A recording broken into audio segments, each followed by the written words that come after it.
Hello, this is Kazuyoshi Hisano. This is a podcast program talking about habits, and the title of the program is Habits Craft for Your Future, Transforming Thoughts and Actions. Today's topic is about how to utilize digital devices, or maybe not only limited to devices, but the total idea of digital things, and how we are able to use those digital things for support the formation of the habits or sustaining your habits. And probably it's easy to think that they are helpful. I'm talking about the digital devices, digital ideas, concepts are very helpful, powerful for building and maintaining our habits.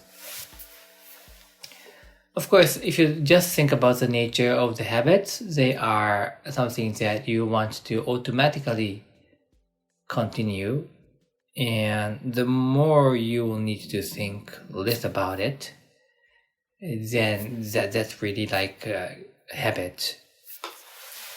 And the digital technologies are very strong at as long as the electricity is on, and the maybe if you need the sounds are on, that will remind you constantly without forgetting when to do what. We call this a reminder. And you can easily imagine that even if you have a wonderful secretary and he or she will be there to notify something that is important for your work or life, even this person is wonderful, so excellent, there are things coming, and sometimes she may be ill. He may have so big things that he is underwhelmed to remind something. But digital technologies are perfect in this sense, as long as the electricity is alive.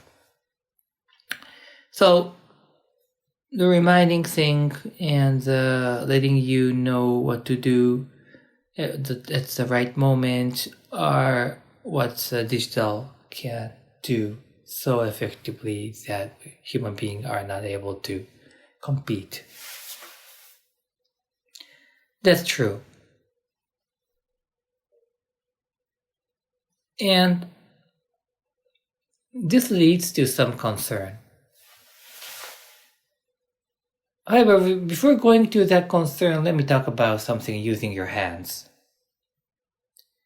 So there are several concerns. I'm sure, obviously, digitals are great. However, I need to speak about the concerns. And one of the concerns is that you're not going to use your hand. And when I talk about the balance wheel, and I'm not spending much time on balance wheel, but balance wheel is some tool or a concept that you can use to think about your future goals, most of the cases using your handwritings. So I've been frequently asked whether you can create the balance wheel with Excel sheet or whatever computer tools, or maybe by mind maps is something similar, but my advice is that that's okay, but I would recommend that at least you would write with your hand, draw with your hand several times a year, and other times you can use electronic devices. It's my advice. The reason is that I can't kind of scientifically prove this yet, but it can be easily imagined that when you use your hands, like I'm talking about the handwriting, and to create a balance wheel, it's going to be different in your brain, the activation of your brain should be different. And of course, we have to compare this with typing them in the using the computer with writing the same thing on the hand, with the hand. And of course, even if you're just typing, so you are reading that word in your mind. So this part is similar, but there should be some signal coming from your brain when you're using your arms and hands, and the neural system it should be different than just using computer. So that's one part. So it's good to use your arm and hand. And this poses some question about okay, but how about being effective? Because it takes time. It's not effective to store the information if that's handwriting on the paper. We agree. And that's one part, which I'm gonna touch later again. The other part is this. So think about a person like who is very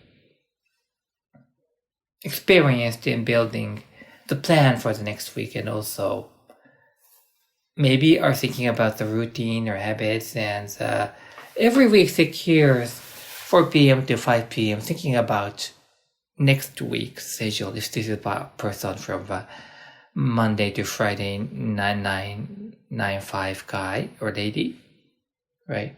And this person has been doing this and didn't have a meeting in the afternoon. So for 4 p.m. to 5 p.m. just before he finishes the work of this week, and he has a habit of writing his plan for next week. You can do that on the computer, so it's not a big difference. But now we have the AIs like ChatGPT. So why not ask the ChatGPT to create a good plan for next week? Why not ask ChatGPT to remind you your habits next week and put that in your plan for next week?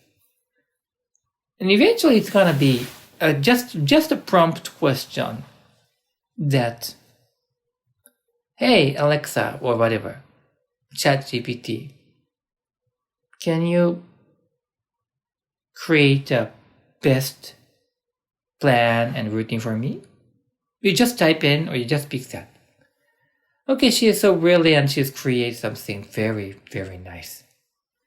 It won't take probably more than 2 minutes. And you just go out and do that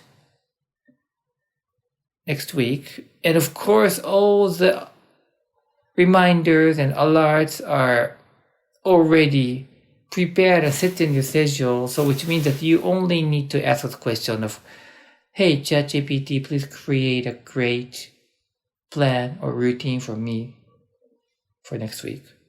You just go ahead and do that. In this case, what are you doing? Or maybe you are doing something.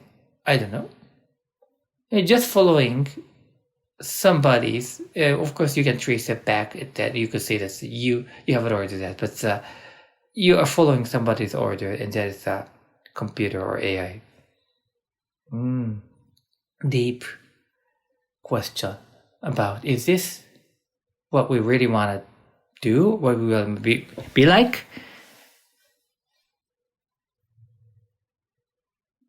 I'm not quite sure. I'm not quite sure whether this is a happy life. However, obviously you will be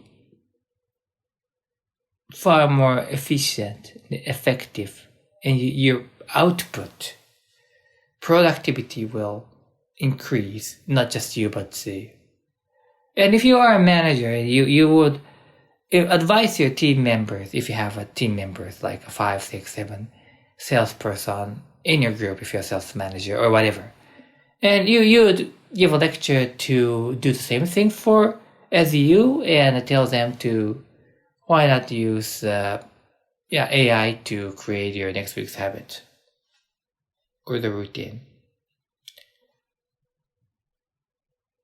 And let the AI check whether you are doing the AI routines. It should work well. But the problem is going to occur you become so efficient, you reduce the time, and what you're going to do with the remaining other time? Think about going out for lunch or dinner with somebody you feel comfortable being with, and you have a nice meal together, a nice chat. You like it a lot. It's going to take an hour. You need to rush back to your office because your lunchtime is an hour.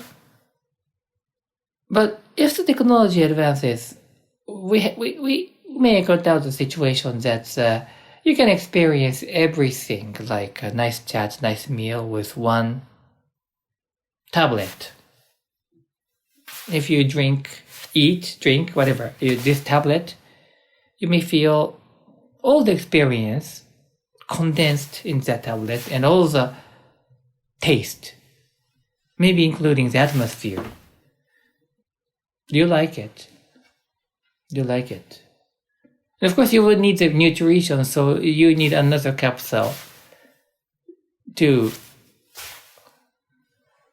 absorb all the nutrition. And of course, you will need to do some exercise, so you will not.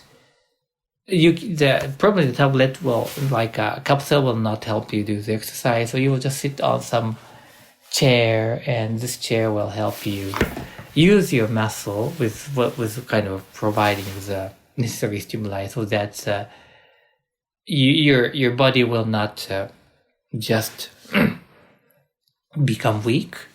You are being provided necessary stimulation, so you can still perform use your body. The future is potential futures will be going like that.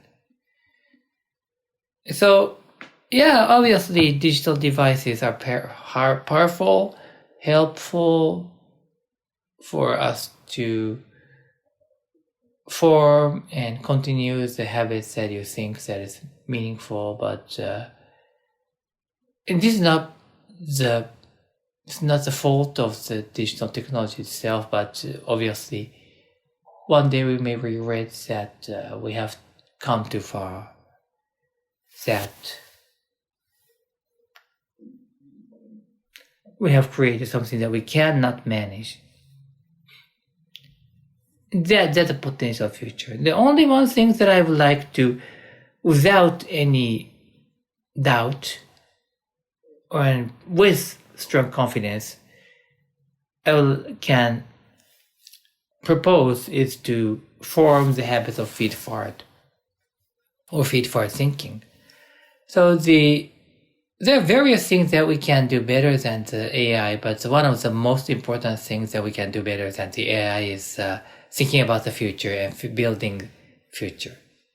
Obviously, the AI cannot do that. And so what I would suggest is that use the digital devices to remind you of taking the time to think about your future. Like a simplest way is to set the alarm so that you will create a balance wheel by your hand every week. You never ask ChatGPT, please do not ask ChatGPT to create your balance wheel on behalf of you. I'm sure you won't, but unless you could create a smart one, but please don't do that. Alright, so I'm not pessimistic about the future, but I'm realistic about thinking about what's gonna come.